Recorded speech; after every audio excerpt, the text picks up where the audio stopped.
Hello, all you freedom-loving people. The real reason for the tariffs on Canada and Mexico may not be what you think.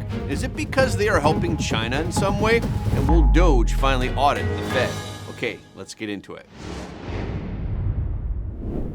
Hamas suddenly announced on Monday that it would stop releasing Israeli hostages until further notice. Abu Ubaida, a spokesperson for the Hamas armed forces, said that Israel had violated the Gaza ceasefire by delaying the return of Palestinians to northern Gaza, by shelling and shooting at Palestinians, and by preventing humanitarian aid from entering the Gaza Strip. However, aid organizations say that since the ceasefire between the two sides on January 19th, there has been an increase in the amount of humanitarian aid entering Gaza.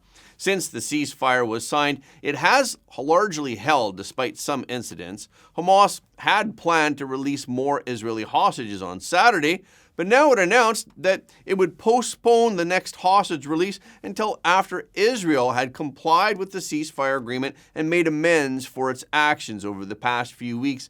Israel, for its part, accused the Hamas statement of violating the ceasefire agreement and also accused Hamas of failing to comply with the procedures for releasing the hostages.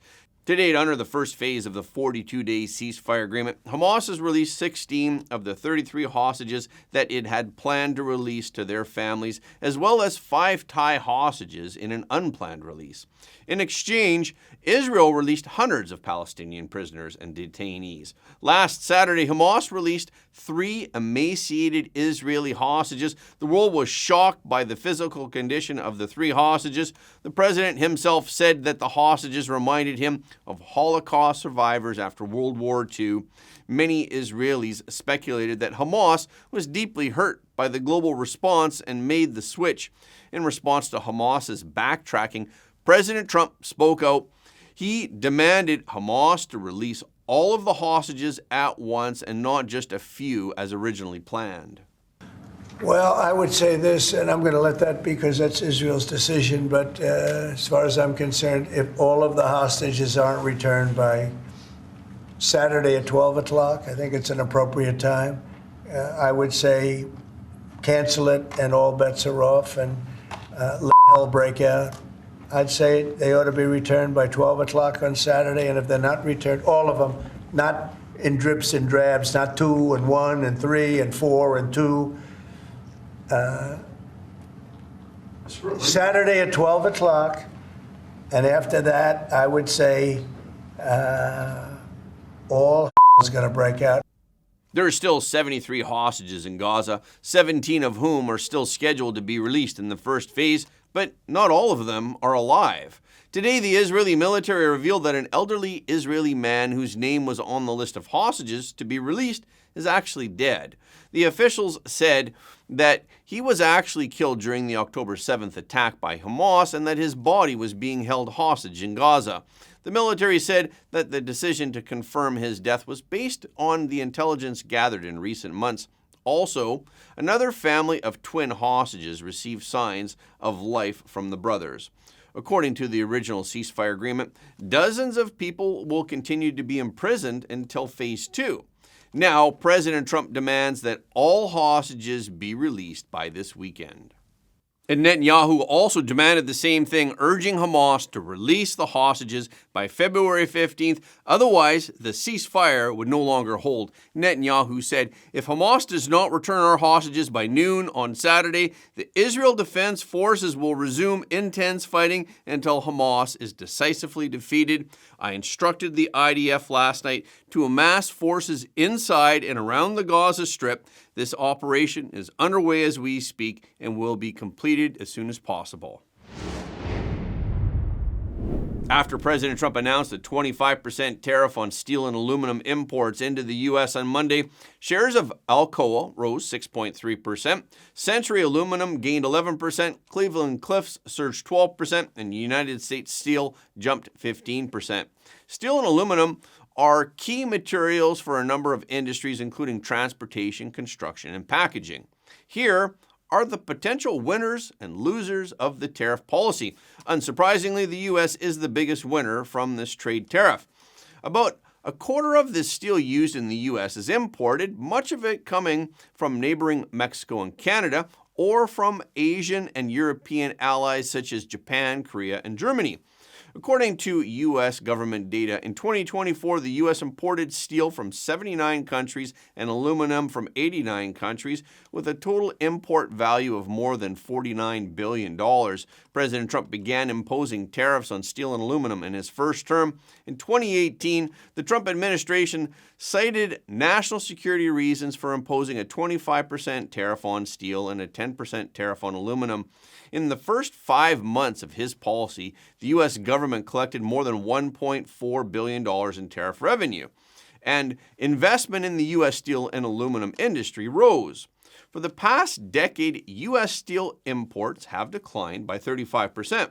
Many attribute this to the tariff policies implemented by the Trump administration during his first term, but last year, imports rose a modest 2.5%. As a result, domestic steelmakers in the U.S. have complained that this has affected their profitability and scale of production. The U.S. steel industry is currently trying to recover from the market downturn of the past few years. President Trump's tariff policy is therefore extremely friendly to the U.S. steel industry. So, which countries will be hit the most? Canada and Mexico are among the largest suppliers of steel and aluminum to the United States. When the tariffs go into effect, these two countries will be affected. About half of the aluminum used in the United States is imported, with the vast majority coming from neighboring Canada. Last year, the volume of imports from Canada was 3.2 million tons, which was twice as much as the combined imports of the next 9 countries. Australia is also an exporter of steel and aluminum to the United States. Australian Trade Minister Don Farrell said that Australia's steel and aluminum exports to the U.S. create thousands of good-paying U.S. jobs, and they were vital to the national defense interest of both countries. Australian Prime Minister Anthony Albanese called President Trump, and he presented Australia's case for an exemption. Following the call, President Trump agreed to consider exempting Australia from his steel and aluminum tariffs. President Trump said, "We have a surplus with Australia, one of the few. And the reason is they buy a lot of airplanes. They're rather far away and they need lots of airplanes. I told him that's something that will give great consideration to." Albanese said that Australia accounted for 1% of steel imports into the U.S. and 2% of its aluminum imports. As an important steel supplier to the U.S., Germany may also be affected. However, ThyssenKrupp, one of Europe's largest steelmakers, told CNBC on Monday that the impact of its business from the additional tariff imposed by the United States would be extremely limited. This is because Europe is still its main market, and its exports to the U.S. are limited to the high-quality niche market. The first 3 countries to be hit by President Trump's tariff stick were China, Mexico, and Canada. It was expected that the Chinese Communist Party would be hit hard. However, President Trump has only increased tariffs on China by 10%, which many people feel is too light. The 2 other countries, Mexico and Canada, are partners in the USMCA trade agreement. President Trump previously announced that he would raise tariffs on them by 25%. Although there is a 30-day moratorium on other tariffs, these are the 2 countries that will be hit hardest by the steel and aluminum tariffs. So why is President Trump doing this to 2 of America's own allies first? President Trump explained on the campaign trail that he was going to solve the twin problems of illegal immigration and fentanyl that are endangering America. Solving illegal immigration will require the cooperation of Canada and Mexico, both of which must manage their borders and not let illegal immigrants enter the U.S. through their countries. This is the most obvious reason. The second reason is fentanyl. Peter Navarro, President Trump's former top trade advisor, said that the current U.S. tariff hikes are not a trade war, but rather a drug war. So the reason why President Trump listed Canada, Mexico, and China together in his first round of tariffs is because these 3 countries are cooperating with each other on the fentanyl issue. China provides the raw materials for fentanyl, while Mexico and Canada send large quantities of fentanyl-based drugs to the United States. The National Post published an article on December 5th, 2024, stating that Canada is now a low-risk, high-profit hotspot for fentanyl superlabs. The article noted in 2019, when China imposed restrictions on the export of processed fentanyl, Canada's domestic production of the synthetic drug began to increase. In the early 2020s, synthetic drug production in Canada took off further as the COVID epidemic blockade interrupted the flow of goods across the border. There's growing evidence that transnational organized criminal groups, including those linked to Mexican drug cartels, are increasingly using Canada as a base for manufacturing drugs and exporting them to the United States, Europe, and Australia. Canada has become an exporter of fentanyl. For example, on January 23rd, a drug dealer from Quebec, one of the biggest sellers of Xanax and fentanyl on the dark web, was sentenced to 30 years in prison in the United States. This guy, Arden McCann, ships from Canada. The pills he sells are manufactured by him. This production can earn him up to $1 million Canadian a month. The third reason is the Chinese Communist Party. It is now the consensus of the U.S. top brass, especially the Trump team, that the CCP is the #1 enemy of the United States. One of the reasons why President Trump's first-term trade war with the CCP ended up being less severe than he thought it would be is that many countries acted as springboards for the CCP to neutralize the impact of the tariffs. By labeling the CCP's goods in a third country and importing them into the U.S., the Chinese government bypassed the tariffs. In particular, since Canada and Mexico are members of the North American Free Trade Area, exports from these two countries to the United States are subject to almost zero tariffs, which of course makes them the ideal springboards for avoiding tariffs. Then, if this problem is not solved, even if President Trump raises tariffs on the Chinese Communist Party this time, the results will still be the same. Without closing these loopholes, then the tariff increase will not have the desired effect.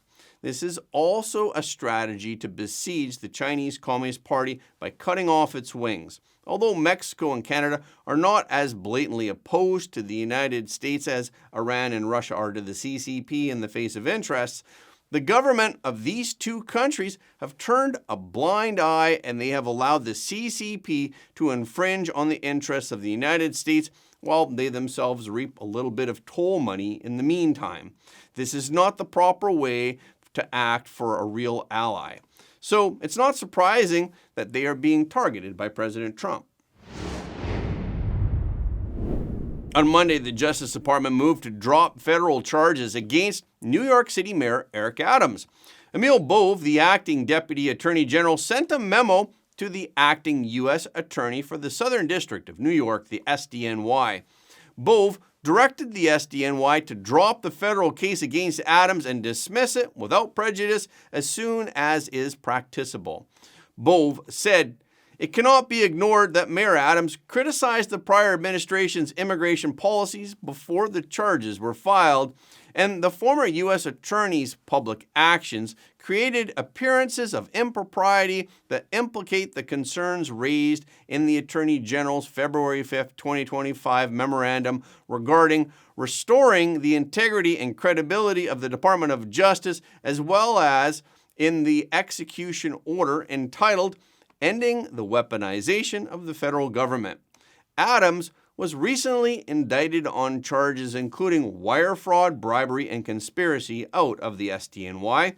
He became the first sitting New York City mayor to face criminal prosecution. However, Adams pled not guilty to all charges.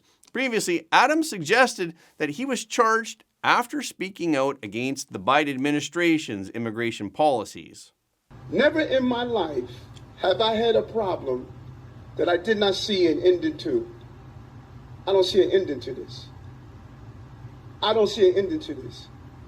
This issue will destroy New York City. Destroy New York City. We're getting 10,000 migrants a month. One time we were just getting Venezuela. Now we're getting Ecuador. Now we're getting Russian speaking coming through Mexico. Now we're getting Western Africa. Now we're getting people from all over the globe have made their minds up that they're going to come through the southern part of the border and come into New York City. And everyone is saying it's New York City's problem.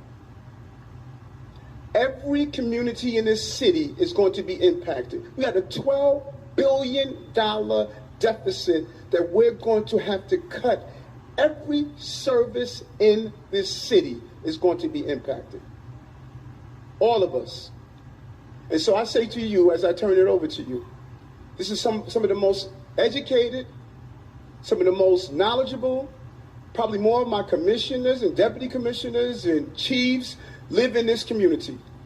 So as you asked me a question about migrants, tell me what role you played.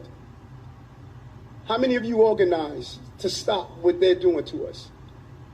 Back in December, during an interview with Martha McCallum on Fox News, Adams said, "I did not break the law. I did nothing wrong. That is how I live my life, and that is how I'm going to continue to live my life." The move to dismiss the charges came after Adams and top DOJ officials recently met at the Justice Department with lawyers representing Adams. Adams also met with President Trump at Mar-a-Lago before his inauguration, and Attorney General Pam Bondi established the Weaponization Working Group last week. This group will review the activities of all law enforcement agencies over the past 4 years to identify instances of politicized justice.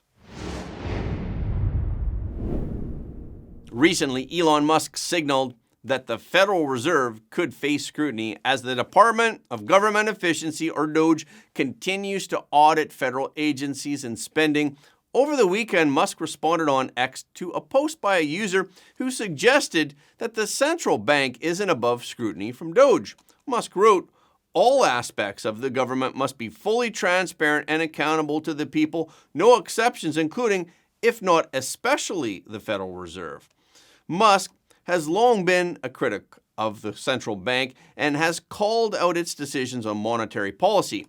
Musk also claimed that the Fed's workforce is absurdly overstaffed. In May of 2024, Musk posted that the Fed has a crazy high number of employees.